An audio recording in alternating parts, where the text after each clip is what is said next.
On October 23, 1998, history was made in Washington, D.C. World leaders gathered once again in the pursuit of a dream: peace between Israel and Palestine, a conflict that had torn the Middle East apart for decades. The summit at the Wye River Plantation, hosted by U.S. President Bill Clinton, brought together Israeli Prime Minister Benjamin Netanyahu and Palestinian leader Yasser Arafat. It was a moment of cautious optimism. After 9 days of intense negotiations, the Wye River Memorandum was signed, a pact that promised steps toward resolving key issues: territory, security, and the elusive goal of coexistence. Now both sides must build on that hope, carry out their commitments, begin the difficult but urgent journey toward a permanent settlement. Though this road to peace would remain difficult and fragile, the 1998 summit represented a critical effort to try and move beyond conflict and toward understanding.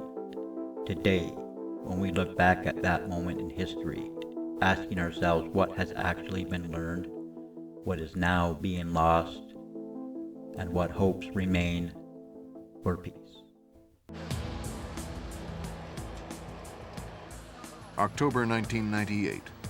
In yet another attempt to revive the peace process, the Americans call a summit meeting at the Wye Plantation in Maryland.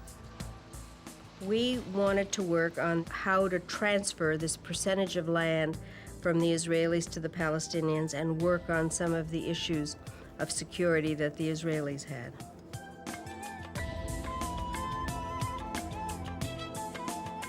Ladies and gentlemen of the pool, ladies and gentlemen of the pool, if we could please cut out.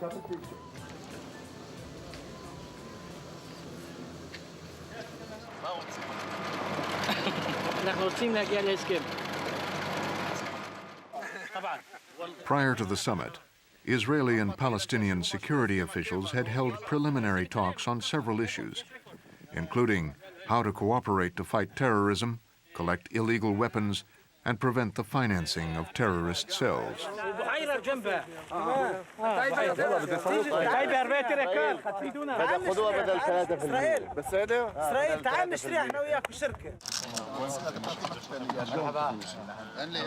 The relationship between some on the Israeli side and some on the Palestinian side, especially the security people, was an extraordinary relationship.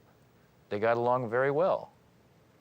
I mean, I often used to say the security people could talk to each other in a way that nobody else talked to each other. And it was true. The security agreement is presented to the leadership for final approval, but Netanyahu reopens the package. I'm a very tough negotiator, and I come in with a specific purpose. My goal was to have a very measured agreement that all the time forces Arafat to pay for what he gets.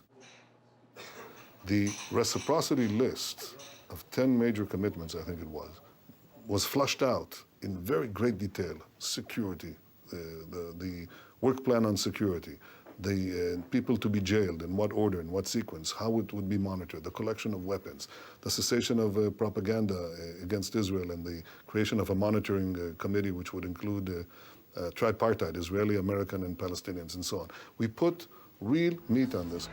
Netanyahu also insists that provisions in the PLO charter which call for the destruction of Israel be rescinded.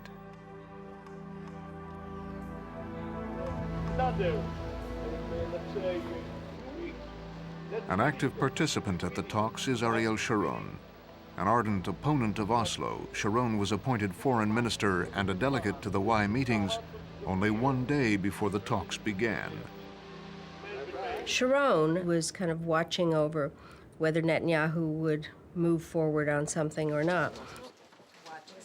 One of the things that President Clinton tried to do was to get the parties together in various ways. Sharon came to one of these dinners, and he would not shake hands with Arafat. Arafat wanted to, and Sharon did not shake hands with him. The trust that had developed between the security officials does not carry over to the politicians. We did not get clear answers from Arafat about his willingness to do his part, especially regarding the elimination of terror, arresting terrorists and dismantling their infrastructure, collecting the weapons, and stopping the incitement. We did not get answers.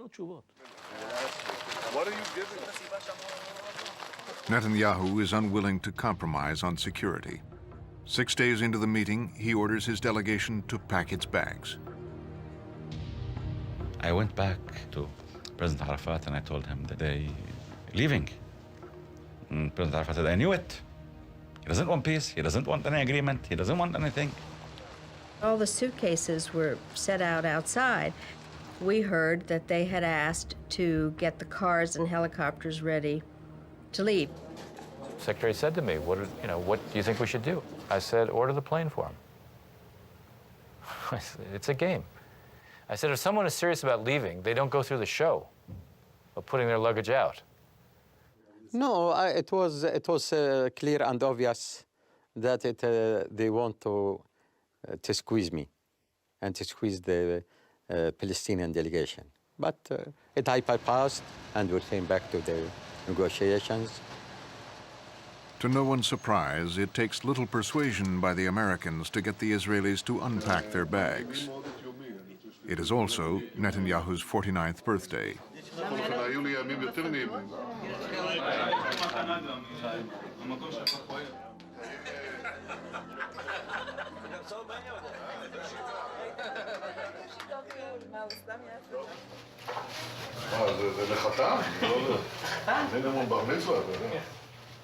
Flowers are delivered from Arafat, who follows up with a personal phone call. Hello? Mr. Chairman, you're very kind. Thank you. On a personal basis, it's very, very much appreciated. Inshallah, I think if we work together, maybe we could do more than with the intermediaries. But whatever happens, Mr. Chairman, I very much appreciate this gesture, and I shall remember it. Thank you. Bye-bye.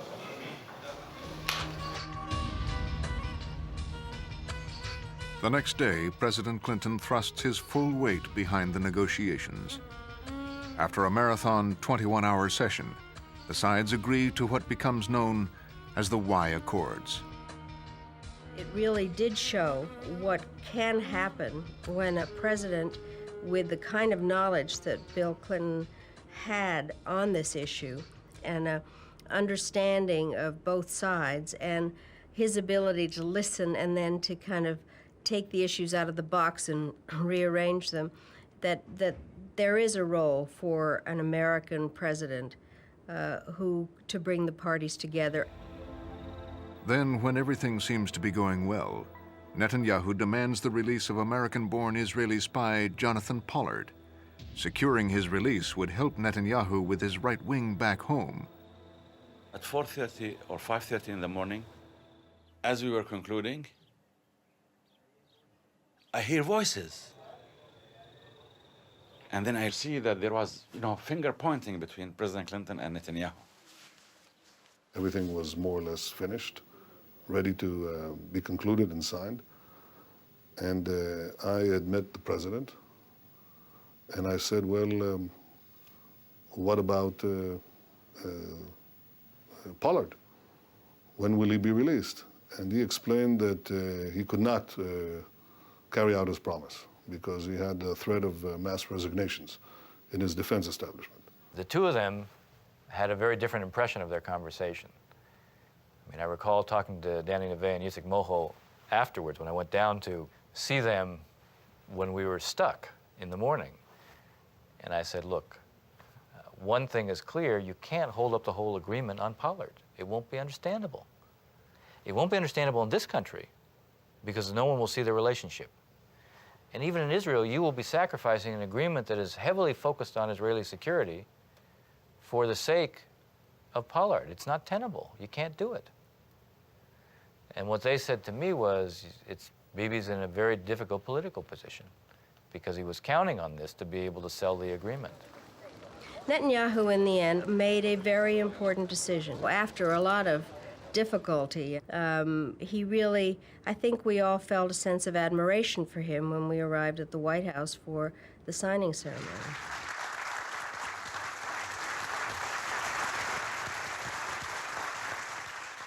This agreement is designed to rebuild trust and renew hope for peace between the parties. Now both sides must build on that hope, carry out their commitments, begin the difficult but urgent journey toward a permanent settlement.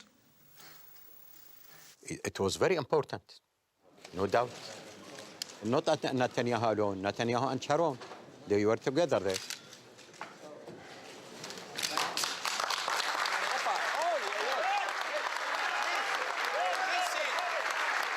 In the end, both of us accepted the agreement.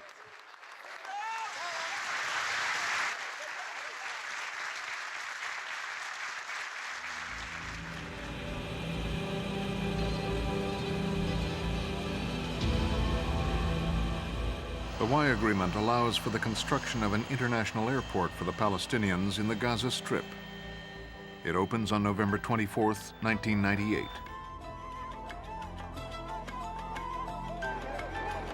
Israel agrees to pull back its forces from an additional 13% of the West Bank, but only about half of this would be done. Israel also agrees to release 750 Palestinian prisoners without blood on their hands, but only 250 would be released. The Palestinian Authority agrees to combat terrorist organizations, to arrest those involved in terrorist activities, and to collect all illegal weapons and explosives. But in fact, little or none of this would be done.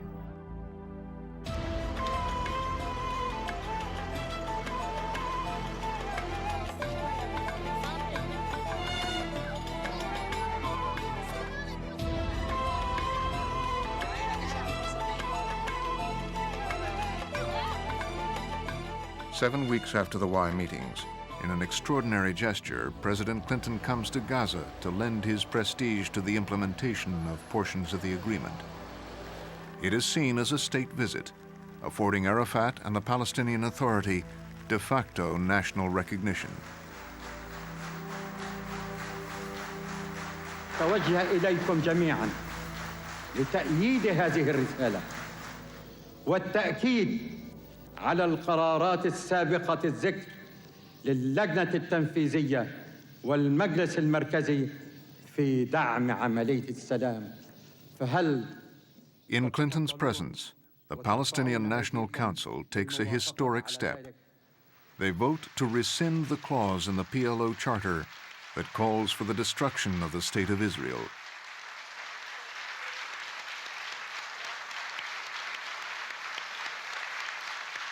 It was a stunning moment.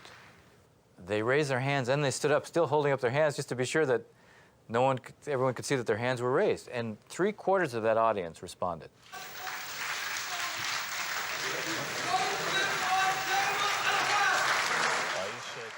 And this sort of brought into focus this incredible sense that here is the beginning of genuine reconciliation. Here is the beginning of those who've rejected the very idea of peace, understanding this is over, it's past.